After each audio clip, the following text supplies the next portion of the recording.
Ma'am, একেবারে অনুষ্ঠানের শেষ পর্যায়ে আছি, যেহেতু আজকে আমরা অ্যান্টি এজিং নিয়ে কথা বলেছি।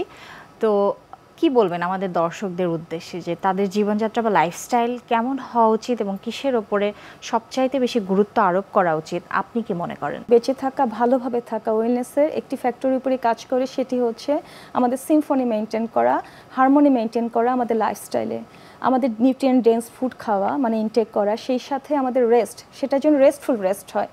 কারণ পর্যাপ্ত ঘুমের মাধ্যমেই আমরা কোলাজেন বলুন, আমাদের বিউটি ফ্যাক্টর বাড়াতে পারবো, আমাদের কর্মশক্তি বাড়াতে পারবো, এবং সেই সাথে স্ট্রেস রিডিউসিং টেকনিক, সেটি আপনাকে অ্যাক্টিভ থাকতে হবে, এক্সারসাইজের মাধ্যমে হোক বা আপনাদের দৈনন্দিন জীবনযাত্রায়, মানে সেডেন্টারি লাইফ না, আপনাকে অ্যাক্টিভ থাকতে হবে, পর্যাপ্ত পরিমাণে ঘুমাতে হবে, ভালো খেতে হবে, আপনার পরিবেশ আপনাকে যতটুকু সাপোর্ট করে সেভাবে আপনার এক্সারসাইজ করতে হবে, এবং সেই সাথে নিজেকে ভালোবাসতে হবে। অনেক চমৎকার কিছু কথা বলেছেন, অনেক ধন্যবাদ আমাদের এই অনুষ্ঠানে আসবার জন্য।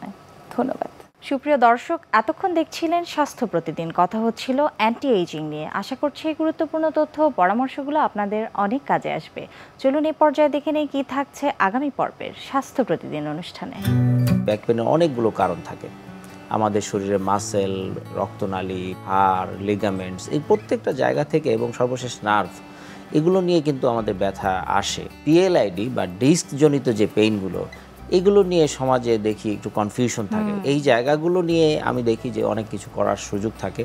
সেই জন্য আমরা মনে করি যে পিএলআইডি বা ব্যাক পেইন নিয়ে কনফিউশনগুলো দূর করা যায়। আমাদের রোগীদের যে ধরনের কনফিউশন যে আমি কি ওয়েদার অপারেশনে যাব কি যাব না।